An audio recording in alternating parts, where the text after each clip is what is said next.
జర్నలిస్టులు అందరికీ పేరు పేరున నమస్కారం.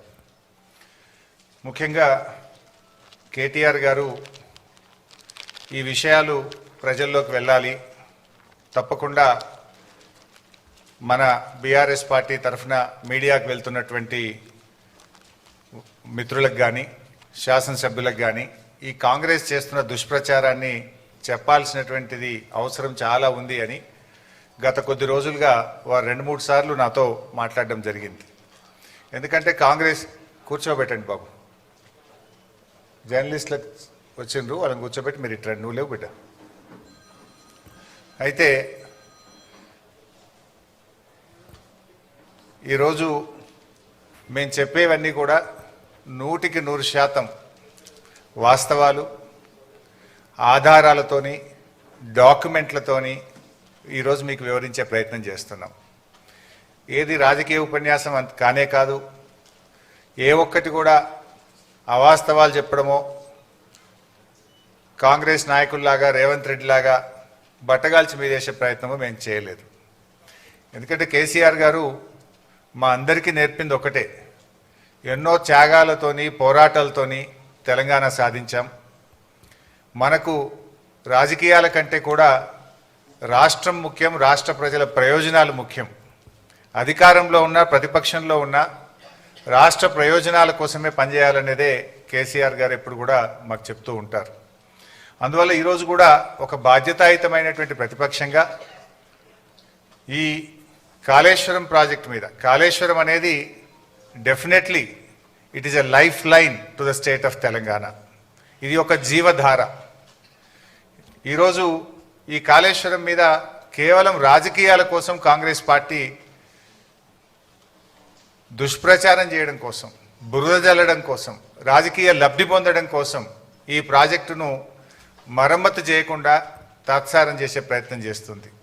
అంటే రాష్ట్ర ప్రయోజనాల కంటే రాజకీయ ప్రయోజనాల మీదనే కాంగ్రెస్ పార్టీ ఎక్కువ దృష్టి పెడుతూ బురద జల్లే ప్రయత్నం చేస్తుంది. అందువల్ల ఈ ప్రజెంటేషన్లో చాలా వివరంగా మీకు చెప్పే ప్రయత్నం చేస్తాం. అందరికీ సాఫ్ట్ కాపీసు, హార్డ్ కాపీస్ కూడా పంపిస్తున్నాం. ఒకటేమో ఈ బ్రీఫ్ ప్రజెంటేషన్, ఒకటి పీపీటీ మీ అందరికి షేర్ చేశాం.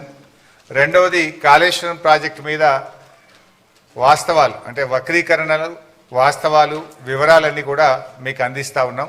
ఈ 2 బుక్స్ కూడా మీ అందరికీ ఇచ్చాం, దయచేసి చదవండి. మీరు ప్రజెంటేషన్ అయిన తర్వాత ఇంకేమైనా డౌట్స్ ఉంటే కూడా ఐ విల్ క్లారిఫై. మీ అందరికీ ఒక నోట్బుక్, పెన్ కూడా ఇచ్చాం, నోట్ చేసుకోండి. లాస్ట్లో I will answer all your questions and doubts. Yeah please. నేను కూడా ఈరోజు రాజకీయ విమర్శలు చేయట్లేదు, ఓన్లీ వాస్తవాలు చెప్పే ప్రయత్నమే చేస్తున్నా. పొలిటికల్గా చాలా వేదికలు ఉన్నాయి, మాట్లాడతాం. కానీ today I will try to explain the brief facts on Kaleshwaram. ముందుగా అసలు కాళేశ్వరం అంటే ఏంటి? పదే రేవంత్ రెడ్డి గారు కాళేశ్వరం కుప్పగూలిపోయింది అని ఒక స్టాండర్డ్ డైలాగ్ కొడుతూ వస్తూ ఉన్నాడు. వాస్తవానికి కాళేశ్వరం అంటే 3 బ్యారేజీలు, 15 రిజర్వాయర్లు, 19 సబ్స్టేషన్లు, 21 పంప్ హౌస్లు, 203 కిలోమీటర్ల టనెల్లు, 1531 కిలోమీటర్ల గ్రావిటీ కెనాలు, 98 కిలోమీటర్ల ప్రెషర్ మెయిను, 141 టీఎంసీల సామర్థ్యం కలిగిన రిజర్వాయర్లు, 530 మీటర్ల ఎత్తుకు నీటిని ఎత్తిపోసేటువంటి వ్యవస్థ, 240 టీఎంసీల నీటి వినియోగం. ఇది మొత్తం కాళేశ్వరం యొక్క సమాహారం. ఈ మొత్తంలో ఆ 3 బ్యారేజీల్లో 1 బ్యారేజీలో 2 పిల్లర్లు మాత్రమే కుంగాయి.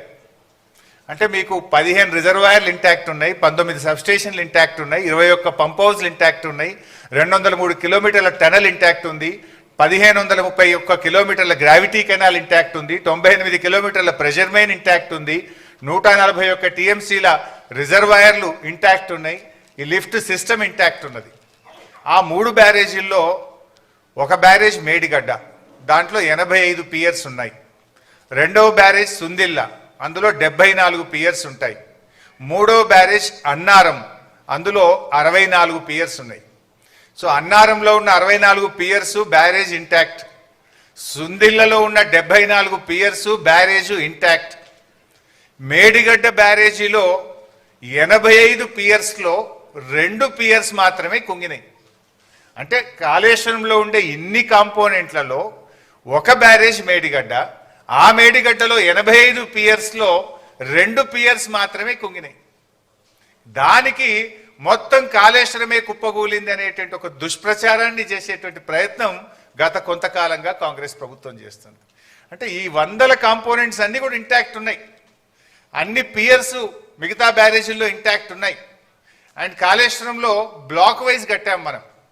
జనరల్గా ఏదైనా ఒక బ్రిడ్జ్ కానీ ఏదైనా ఉంటే ఒక పియర్ పోతే మొత్తం బ్రిడ్జ్ పోవాల్సి వస్తుంది. కానీ ఇలా మేడిగడ్డలో దేర్ ఆర్ 7 బ్లాక్స్. సో ఒక్కొక్క బ్లాక్లో కొన్ని పియర్స్ ఉంటాయి, ఓవరాల్గా 85 పియర్స్ ఉన్నాయి. ఏదైనా రిస్టోరేట్ చేయాలంటే ఒక బ్లాక్ను రిస్టోర్ చేస్తే మొత్తం బ్యారేజ్ ఇంటాక్ట్ ఉంటుంది. ఈ విషయం నేను చెప్పడం లేదు, ఎన్డీఎస్ఏ రిపోర్ట్లో కూడా చెప్పారు. అది కూడా నేను ముందు మీకు చూపించేస్తాను. సో నెక్స్ట్, అయితే ఈ మధ్యకాలంలో మీరు చూస్తే ఇది మొత్తం కాళేశ్వరం యొక్క సమగ్ర స్వరూపం. ఏం బాబు ఇది రావట్లేదు,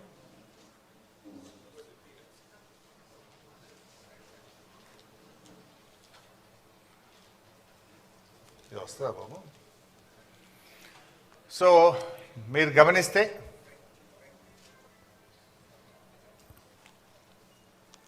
లేదు, బ్యాక్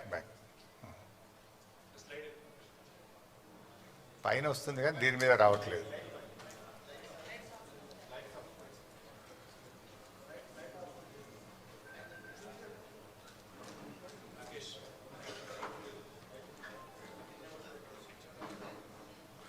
పర్లేదు, నేను ఐ విల్ ఎక్స్ప్లెయిన్ హియర్.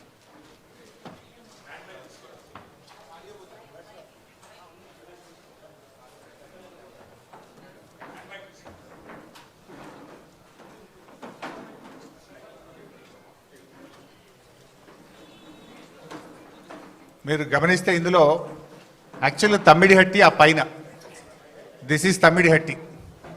ఈ తమ్మిడిహట్టి దగ్గర నీళ్లు లేకపోతే మనం తమ్మిడిహట్టి ఈ సోర్స్ నుంచి ఇక్కడ ఎల్లంపల్లికి నీళ్ళు తెచ్చుకునే ప్రొవిజన్ ఉండేది.